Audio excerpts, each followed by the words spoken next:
Good afternoon, and welcome to Supporting a Healthy Lifestyle. This is presented to you by the Kansas Avenue Health Ministries Department. I'm so glad to be here today. We have a good show for you. It's on a topic that is important, especially for African American men, but for all men. And it is discussing urinary flow in relationship to prostate issues. We have a world-renowned urologist who's going to be joining us in just a few seconds. But I'd like to start the program with a short word of prayer. Our Heavenly Father, we thank you for this opportunity to share words of wisdom regarding health. We ask for your spirit and presence to be a part of this program, and that the individuals who are watching today will learn something that they can put into action to help them live a better and healthier lifestyle. We again want to thank you for sending your son who came and died so that we would all have the right to the tree of life. And we look forward to his return in the very near future. We again ask for blessings on this program in your son's name. Amen.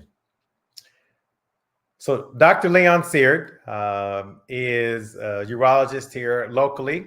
He currently is at UC Irvine. He is someone who is well known to the Kansas Avenue family and to those who've watched our programs previously. I won't belittle you and delay his program, but as a short introduction, he went to undergraduate college at Oakwood University. He then went to medical school at Loma Linda University.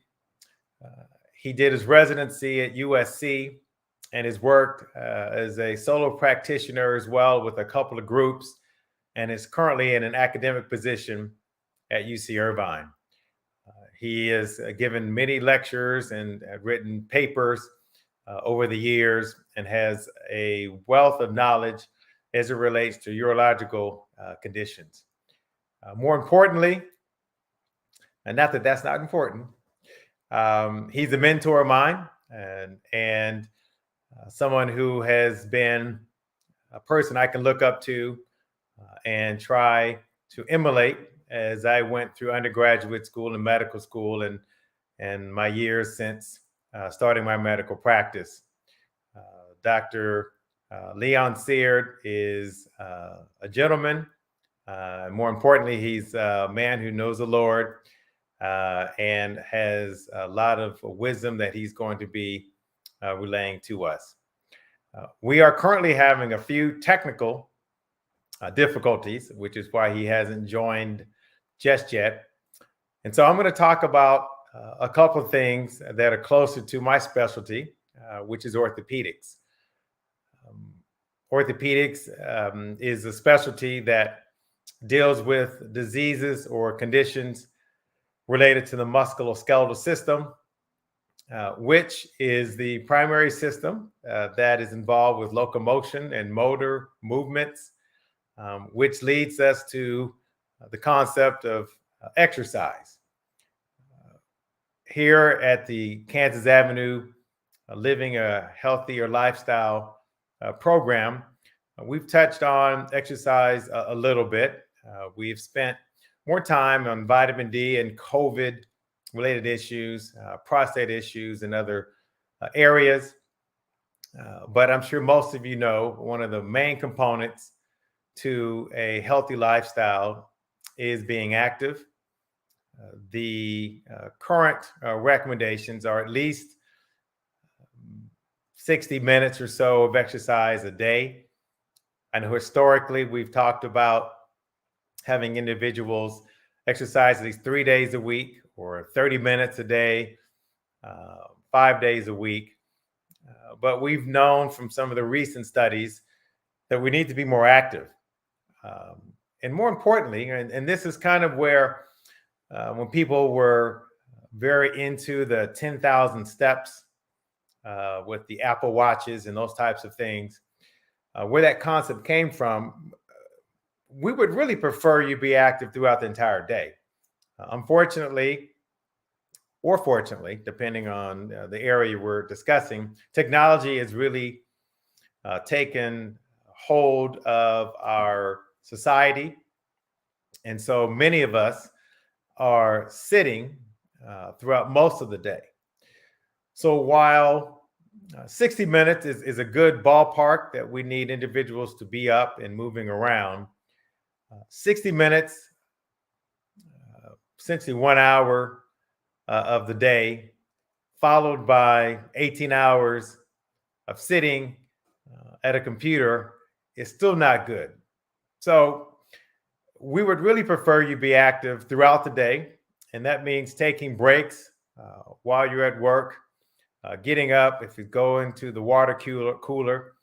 If you're working from home, hopefully you have a headset and you can walk around your living room some. But the key is to be active.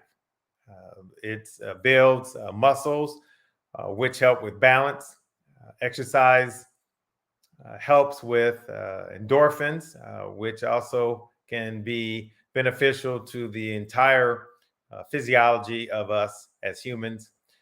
And so what I'd like to recommend, especially for those of us who are getting up in age there and are technically middle-aged or older, not only do I want you to spend at least an hour a day doing some form of cardio exercise.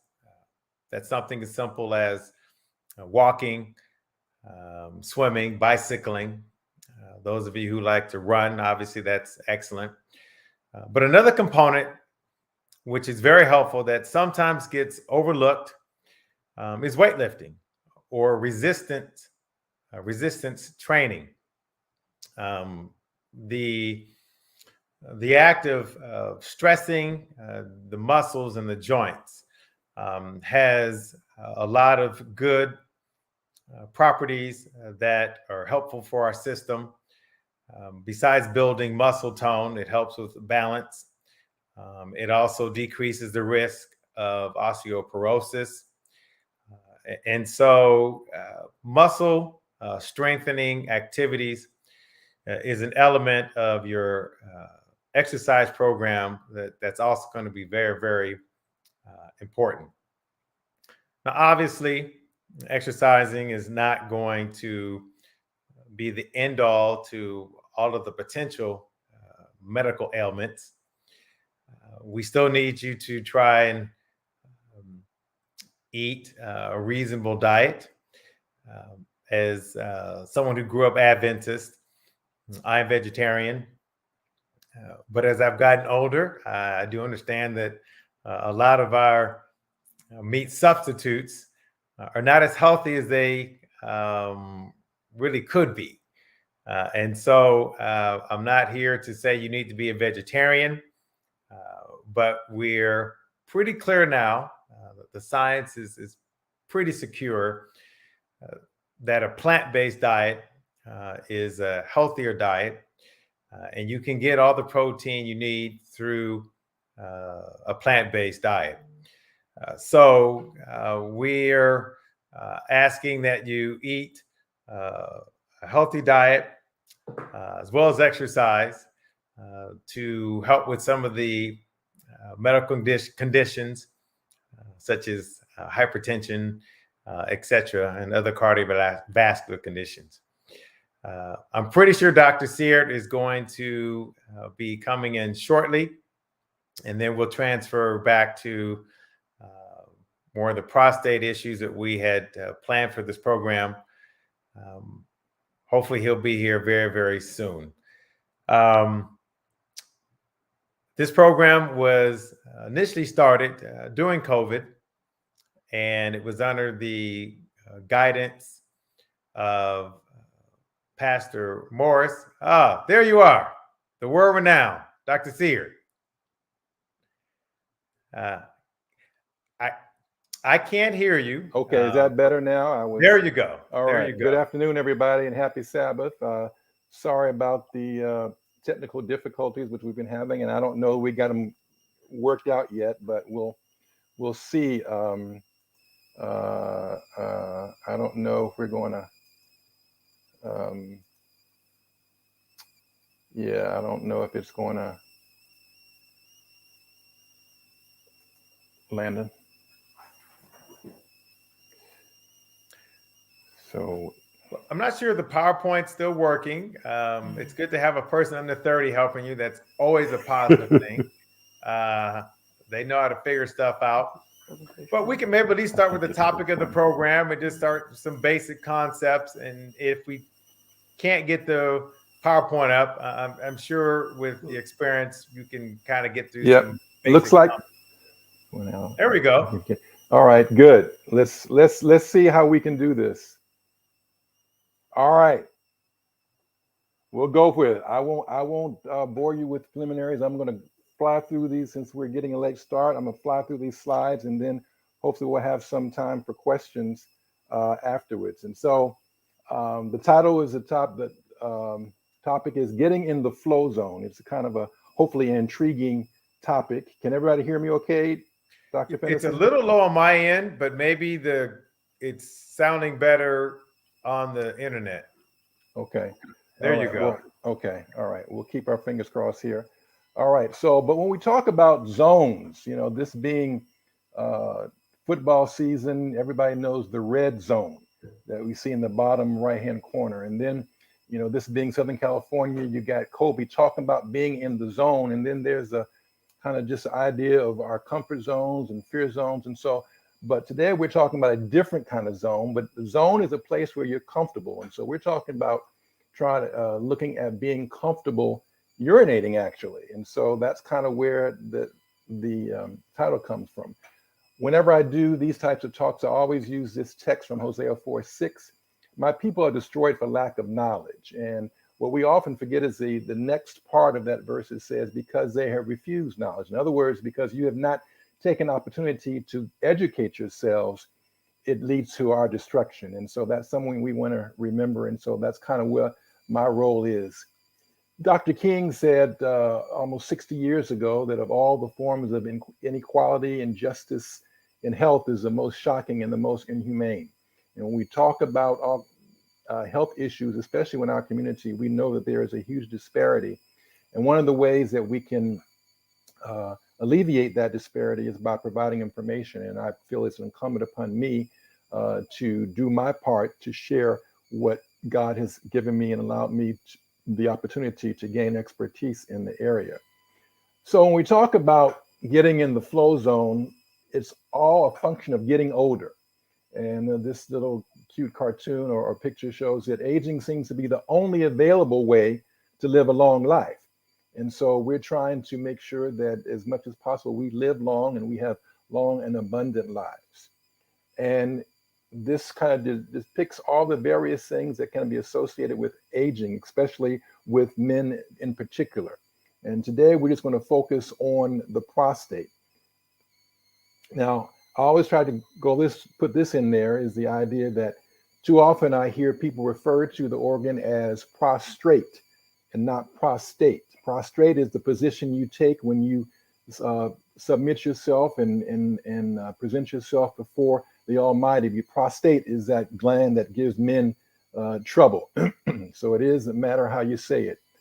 What is a prostate? If you look at this picture to the right, it's kind of busy, but the prostate is that little kind of walnut-shaped organ just below the urinary bladder, and it functions to provide fluid and nourishment for the sperm. And it grows in response to your male hormone. As the older you get, the larger it gets.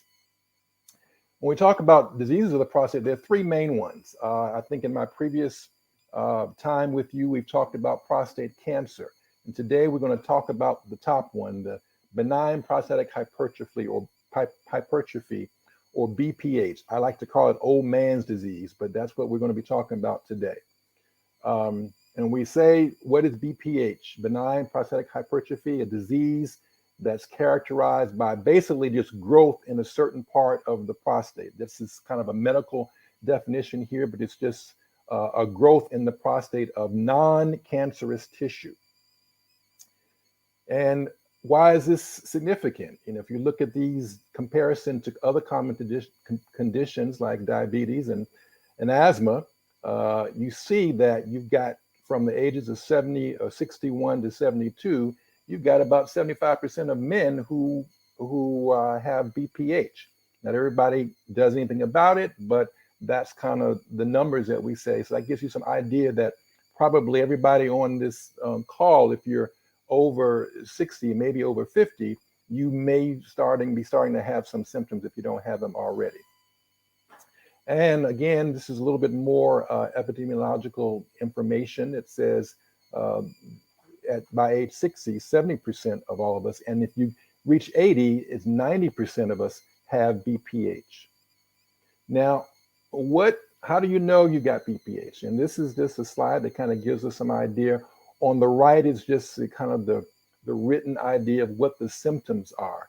And on the left gives you some kind of caricature or cartoon of what it represents. So you've got an interruption of your stream. In other words, when you get started, it stops and starts along the way. You're getting up at night to go to the bathroom. We call that nocturia.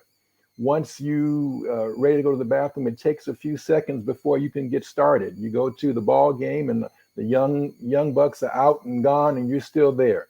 Or the feeling that you're not completely empty. Leon, yes. sorry to cut you off, but the slides are not moving. We're only seeing getting in the flow zone.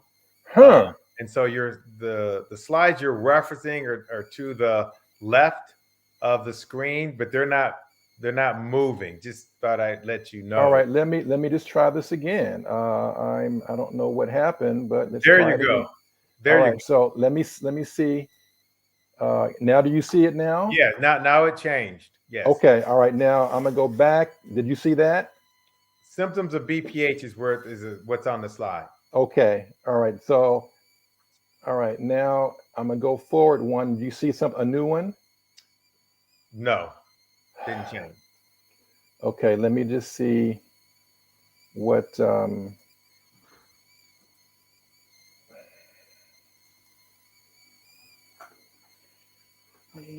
I just need. It's not showing on the screen. It should go. Yeah. So the slides on your left, they're moving, but not the actual. What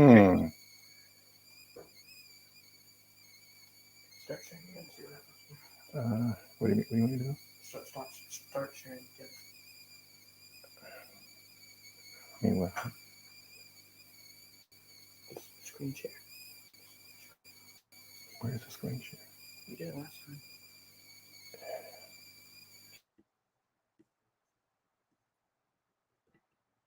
Whatever.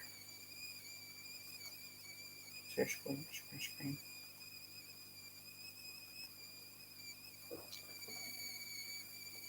Window. Click on that. Share it. All right, we're trying again.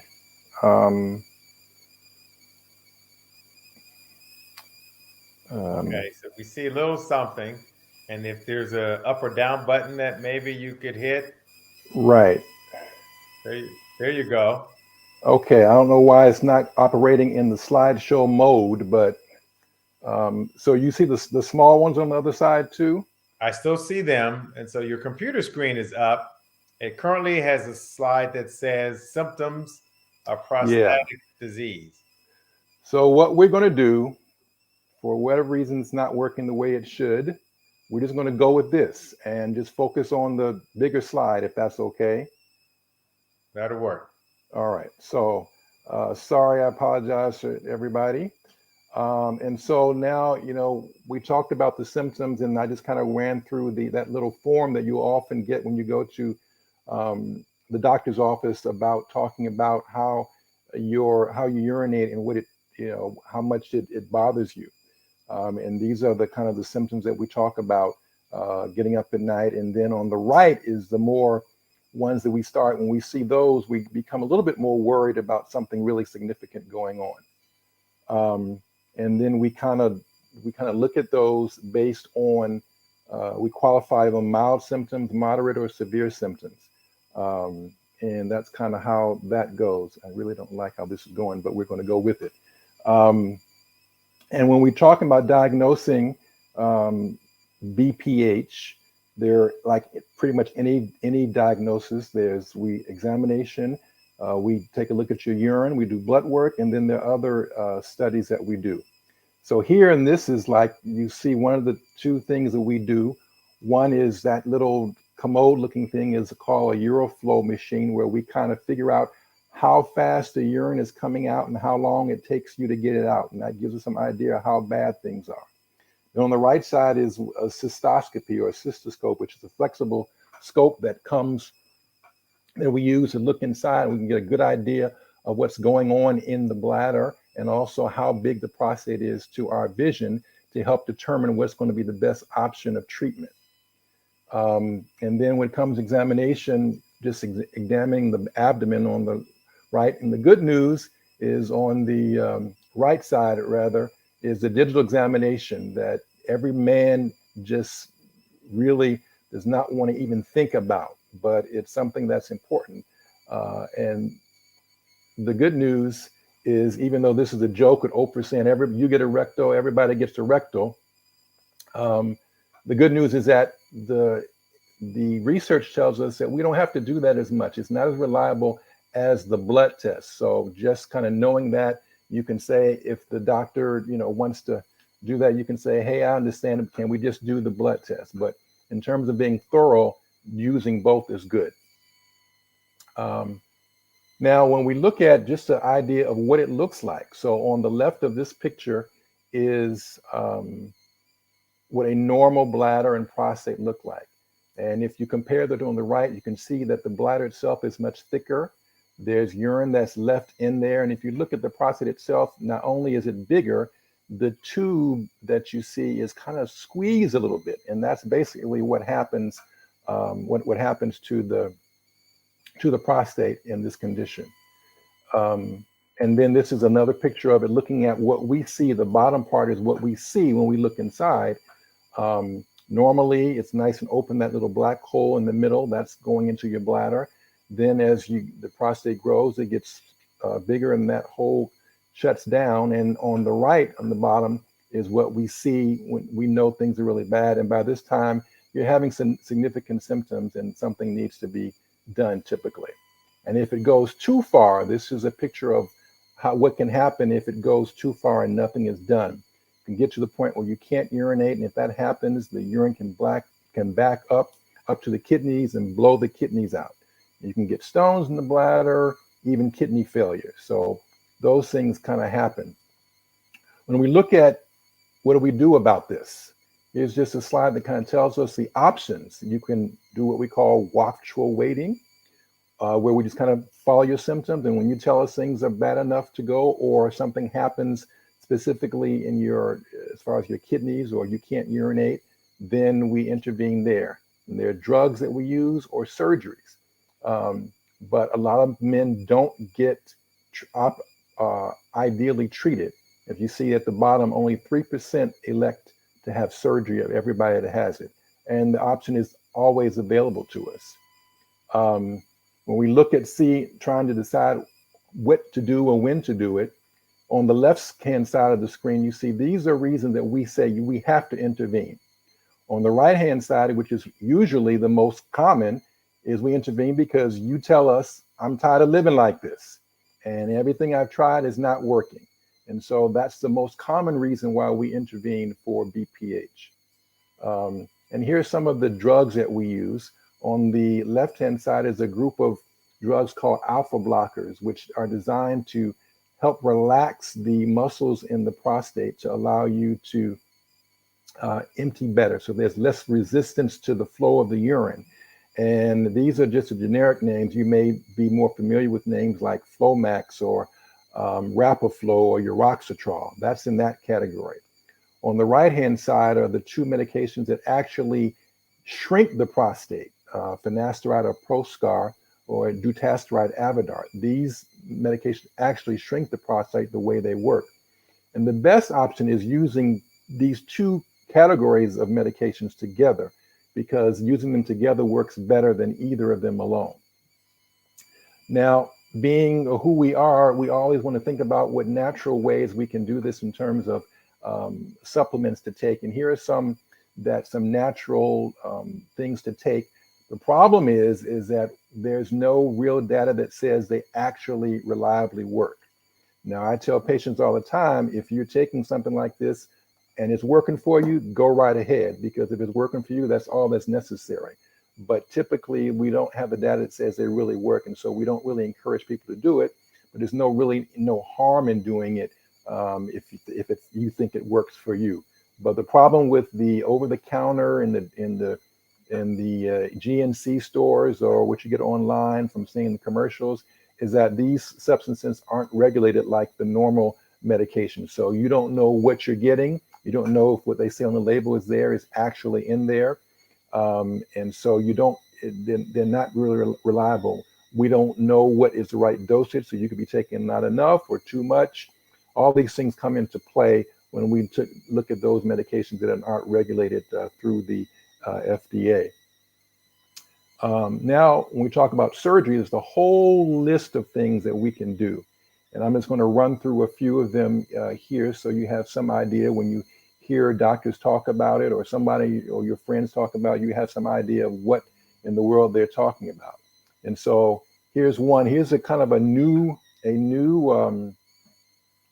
modality, been out several years, called the Urolift. So instead of having surgery or removing anything, we just put some sutures in there. Basically, you can see that, and it kind of basically lifts or stretches the prostate apart. And you can look on the picture. At the top is before they started, then at the bottom is after it's done. You can see that hole is much more open now, and so you can urinate much better through that. And that's called the Urolift. This does not require anesthesia. It can be done in the office, and so that makes that very appealing. And here's another one similar. We call a Resume, which is kind of a steam treatment. And you see this device, and it's with this hook, delivers steam into the prostate, which you see on that bottom left-hand picture. And steam goes in there and eventually causes the prostate to kind of that enlarged tissue to die off, so that you can have a way to urinate. It just takes a while to do it. But again, this can be done in the office as well. And this is another picture of that, looking at before and afterwards and seeing the benefit of that. And this can be done without having to go under anesthesia in the operating room. And then this is another one that's also minimally invasive in terms of not having to have a real procedure, even though often this one sometimes requires some anesthesia. But this is kind of a water vapor where you kind of just, the pressure of the water basically just gets rid of the blocking tissue. This is not done as often, but it's a robotic approach that does it. But it's a means of taking care of the problem without having real surgery per se. And then this is what we call a simple prostatectomy. If you look on the left-hand side, that diagram kind of shows you that basically we're kind of scooping out the blocking tissue in the prostate. And that's called a simple prostatectomy, as to distinguish it from the procedure that's done for cancer.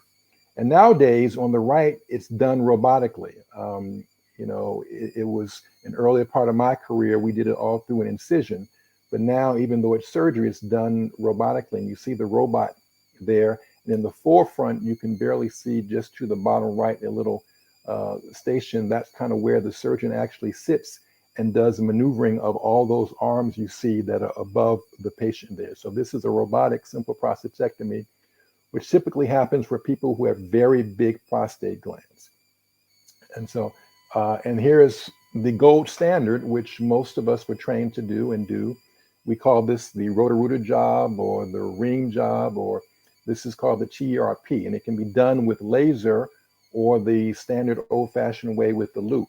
At the bottom, you see it being done with laser, and that green light, we call that the green light laser, because that's the wavelength that is used. and that kind of helps to get rid of it, kind of scrape it away. And then on the far right is the classical means of taking care of BPH, which is the mode of treatment that everything else is compared to. And this is a TRP, or the Roto-Rooter job, as we say it. And then lastly, whenever you have any kind of procedure that's done, you're going to wonder about what can go wrong. And no matter what you do, no matter how simple procedure it is, something can always go wrong. And I would be remiss if I did not include this. So there's always a risk of bleeding in the surgery or injury to any adjacent organ. These things happen very rarely, but they have to be included in any discussion before you have any procedure. Or then problems with your electrolytes or other metabolic abnormalities. And then long term, well, these are things that we consider, and sometimes depending on the concern about these things, it helps kind of tailor which of the interventions we use. So you can get scar tissue after having a scope in there, or you can get leakage of urine because the sphincter, the muscle that helps give you control, is partially injured. Erectile dysfunction, even though that's more a problem when we do it for cancer, but it's still possible. And then after so many years, the tissue can grow back again. And so we worry about that. And then the last one is what we call retrograde ejaculation, where the semen goes backwards when you ejaculate instead of coming forward. That's not a dangerous or problematic, but some people, especially younger patients, are concerned about that. But those are the kind of the main complications or side effects that we have. And so that's kind of pretty much the story. And I just like to say that at the end, again, we talked about not having knowledge, and I feel it's my role to provide information so that you may be educated, inspired, and thereby transformed. And that's it, Dr. Finnison. Oh, excellent as always. It's always good to be educated, so to speak. We did have a couple quick questions, and so one of them was, how would somebody know the difference between maybe symptoms that might be connected to diabetes versus a prostate? So for example, people know or hear that going to the bathroom frequently can sometimes be a sign for diabetes. How they might be able to differentiate, or what would you tell someone to do if they're getting up, going to the bathroom 3 or 4 times a night? So that's a very good question, and you may not always tell the difference, and that's why going to the urologist to kind of help decipher that. Obviously, if your blood test shows your blood sugar is normal, we know that that's not diabetes isn't the cause of it. That's probably the easiest way to rule it out. But we do know that diabetes has effect on the bladder function, on the nerves that go to the bladder, and so it can make it difficult to empty the bladder. And if you're having difficulty emptying your bladder, but that's typically because the bladder is not squeezing very well. And so in order to empty adequately, basically 3 things quickly have to happen simultaneously. Your bladder has to squeeze, the opening of your bladder has to relax, and your voluntary sphincter has to relax all at the same time. And as we get older, we may be able to do that, but then you got this blocking tissue of prostate preventing that. But if everything else is working, but your bladder is not squeezing, which can be a result of diabetes, then you may not empty well. So it's in a rule that the symptoms can be similar. But I think the easiest way is to make sure you get your blood tested. And if not, then we go through the algorithm of trying to get to the bottom of it. Okay. It's something you mentioned in your talk, and I thought we might expand on it a little more. First and foremost, like, as I said earlier, you're a world-renowned urologist, and I know that's your calling. But I've seen you preach on several different occasions in our church and other places, and so I know you're well read and God-fearing man. If you don't mind, and you and I have had some close friends who've had to make some difficult decisions regarding more of a natural way of treating certain conditions versus more traditional medicine. Obviously, as a physician, there's some basic science things that we hold on to. But I'm always careful when I talk to some of my friends or family not to remove the element of miracles or God, or some of the natural things that are in our environment that can maybe help us with our health. Any words of wisdom you might want to shed on that? My go-to response is Christ's words, "These ought ye to have done, and not left the other undone." And so that says, okay, because a lot of times what we're dealing with is a condition that has gone beyond simple remedies to correct. And so you got someone who's got, let's say, God forbid, got a cancer. And even though there's certainly anecdotal cases where people using kind of natural, quote unquote, interventions have had benefit, but by and large, those aren't, if it's a significant cancer, those aren't very successful. However, we know that obviously the biggest idea of diet, those 8 natural ways to health, are important. But that does not remove the idea that medicine, the miracle can be in the medicine. The miracle is God using instruments like yourself to effect change and healing and benefit. The fact that God is not limited to one way of doing things. And, it's not like, okay, God gave us the expertise to take care of these things. I do understand. Another thing, I think you probably have dealt with this too. I kind of tongue in cheek said it's difficult for physicians, even physicians of faith, to believe in miracles. And I say that because by definition, a miracle is something that does not have a human and natural explanation. And we will say, somebody will get a diagnosis and I will tell them that, okay, I'm expecting this to be the outcome, or I'm expecting to find this in surgery, whatever like that. And then immediately they say, okay, we're going to put the church on it and pray and everything like that. And all that is appropriate and good. And I hope you do it because I'm going to be doing the same thing too. But then we get in the OR, and what I thought was perhaps there based on looking at the x-rays was not necessarily there, or not as bad as I thought it was. And that to the patient is a miracle. Well, to me, that means you just fell on the other side of the bell curve. Right. And there's an easy explanation for it. And so I have to sometimes hold myself back so that I do not show it's not a lack of faith or belief in the power of miraculous healing, but it's just a matter of definitions and perspective. And so I think, bottom line, to get to the original question, I think it's the idea of saying God allows all kinds of options for us to affect our healing.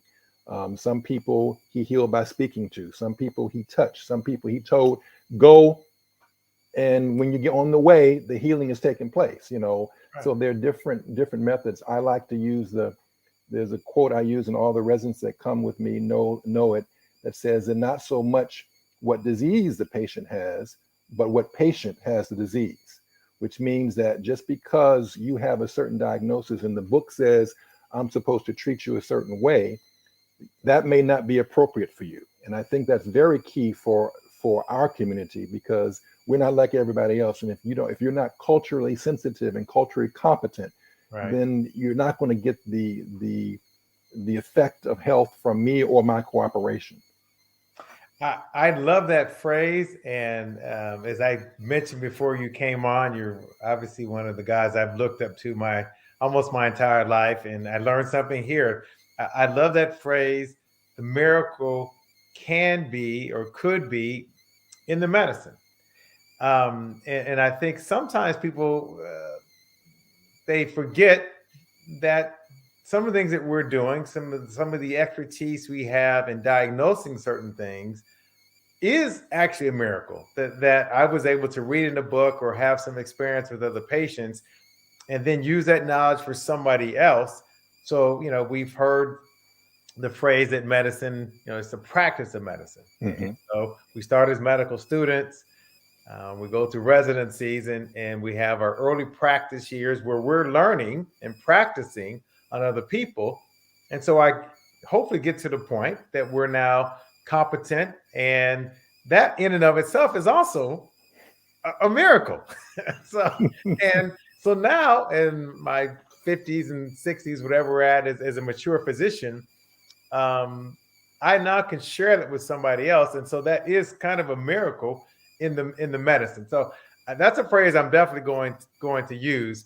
To double back on this real quickly, and then we'll get back to the prostate specifically.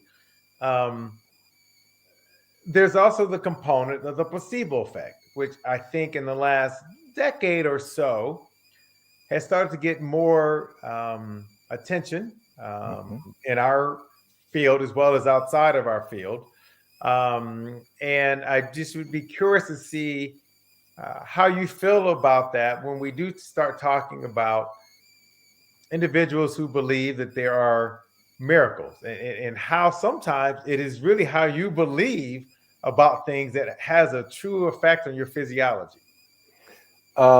You're exactly right. I mean, the mind, this mind that God gave us has so much power. I mean, the idea of mind over matter is really real and true. And so the placebo effect is, and that's where when I talked about those nutraceuticals like Pygeum and saw palmetto, those are often effective by placebo because people believe that they are working. And I'm like, okay, if you believe it's working, I'm not going to stop you from taking it. You go with it because if you're getting some benefit. Now, if we were to do the objective measuring of it and say, okay, well, we don't see any objective difference since before you started and now, but it doesn't matter because you that's what you believe. And I think in the absence of some real medical indication, I say, we go with that and allow people to, because you don't want to get in the way. And Correct. I often tell residents, I say, one of the advantages I was taught, and you probably were taught too, even though in your specialty is less option for this, you have the option to do this, but we were told, especially for elective cases, let your patients ask for their surgeries, as opposed to pushing it on them. And that's because if I talk to a patient and they feel, because often you get it too, well, doc, you're the expert, what should I do? But if they feel that despite my discussions and I give them the options and they say, okay, I don't think I want to do that. And they do, the opposite of what I say, oh, we'll go with it. I'm not going to abandon you. Like some of my colleagues I've heard will say, well, you don't listen to me, I'm done with you. I'm not one of those people. But I feel like, okay, if you are doing what you think is best for you, you're going to sleep at night. And if things don't turn out well, you're going to say, well, doc, I should have listened to you, but I did what I thought was best for me. As opposed to them doing something because you are pushing them to do it and their gut says not to do that, and they do it, and then they have a bad outcome. Then they are resentful and angry and everything because I wouldn't have done it. You pushed me, and you don't want to do that. You want people to make their own decision, and that's kind of where the idea of dialogue and discussing and giving pros and cons and an honest discussion of informed consent to say, okay, this is what your options are. These are the benefits of doing it this way, and these are the detriments of doing it this way. And it work right now. What do you want to do? And I will support you no matter what it is. Okay, so back to the prostate. We had a couple questions. I need to put my glasses on to see here. One of the comments was asking, could you talk a little bit more on women's flow of urine and sometimes how they can also have issues. Maybe this is a little more OBGYN territory, but from prolapse bladders and uteruses and all that can affect how they can also urinate as well. Did you have any maybe words of wisdom for women's urinary flow? Sure. So as a rule, men have a problem, and we put the category we call LUT, so lower urinary tract symptoms, and that can accomplish either gender and all kinds of things. Most men typically have problems with obstruction, blockage of urine where they can't get it out. Most women have problems with not holding it in, and that can be because of the weakness of the pelvic muscles from childbirth and pregnancy. That could be from having gone through menopause and without the benefit of estrogen on the areas down there by the bladder and the urethra. And those are typically, and then a lot of women have what we call overactive bladder, which men do too, but often men, again, is secondary to enlarged prostates. Women is more secondary to maybe frequent infections or just the lack of estrogen there, where the bladder is just urgently, you have to go frequently. But in terms of, as a rule, women have, the only time they really have a problem with blockage is if they have had some kind of intervention. So some women who've had maybe radiation for cervical cancer, they may have some trouble, and they can have either blockage or leakage. And then, or if their prolapse is so significant, in other words, the dropping of the organs through the vagina, it may make it difficult to empty blood. Often, if the bladder is dropped, what we call a cystocele, sometimes the bladder drops below the level of the urethra, and so there's never a complete emptying of the bladder. And so that's where, we have, if they don't have surgery, we have them do a pessary, put something to lift it up to restore that angle so that the urine can come out. But often it's a function of lack of the integrity of the muscles that have weakened and stretched out over time. Excellent. Another quick question, going back to the frequent urination in the evenings, at nighttime in particular. What do you tell your patients or advise them as far as when they should stop drinking in the evening? One of the comments or questions in the comment section was whether or not I'm going to the bathroom at night because I just had a big gulp at 10 o'clock at night. And is there a typical time that you would tell your patients, why don't you stay away from water after a certain time, even though we want our patients to be hydrated, and there's a big push. There has been, I think, rightfully so, a big push for us to drink water, even more than when we were growing up. And so a lot of people you see with those jugs, they have different markings on them. There's been a good momentum with drinking water, but when would you tell folks, listen, maybe your urinary issue is not your prostate, it's just the fact that you're having big gulps at 10 o'clock at night? Exactly. Very, very good point. I mean, assuming, I'm going to preface this by saying this is assuming you've got normal kidney function and all of that, you don't have edema and all that, you're just a normal person. What I typically tell them, and this comes to, the slide talked about kind of lifestyle changes. And I tell them, because we want you to make sure you're well hydrated, we want you to drink the same amount of fluid in the day, but just get it done early in the day. So I tell patients that after, make dinner your last fluid, except for if you have to take some medications afterwards in the evening, use that to just a sip of water to get it down. And then make sure you go into the bathroom just before you go to bed, and that will make a difference. But then there are some simple things, interventions that can make a difference that are bladder irritants. And so to the extent that you are getting up because your bladder is irritated, and at night you're basically unconscious. During the day, you're doing stuff, you're distracted, so you can feel the urge to go, but you say, oh, I gotta wait till, let me finish this, or let me do this, and you can typically hold it until a more convenient time. When you're asleep, your body says, look, this is what's going on. You got to respond. You don't have the ability to distract. And so I tell people that carbonated beverages, caffeine, alcohol, spicy foods, and citrus foods are all irritants to the bladder and the prostate.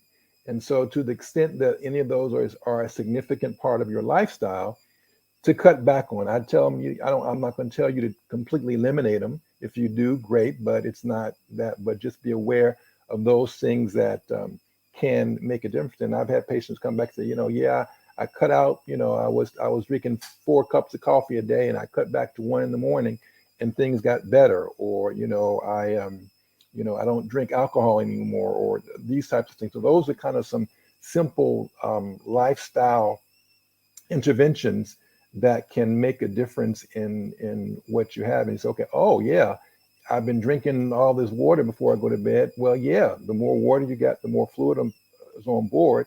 And there's more when you're in the supine or the laying down position, the blood flow to your kidneys is better. So you're going to make more urine.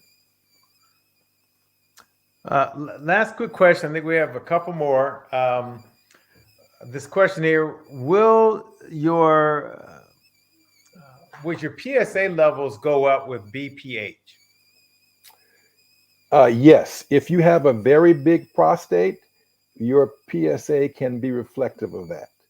But if your PSA is out of normal, you want to get that evaluated. There are a number of things that can artificially elevate the PSA. If you've had a recent prostate or bladder infection, if you've had a recent colonoscopy, if you've had or biopsy, or you've had ejaculation within 48 to 72 hours prior to the blood being drawn, those are reasons for the PSA to be falsely elevated.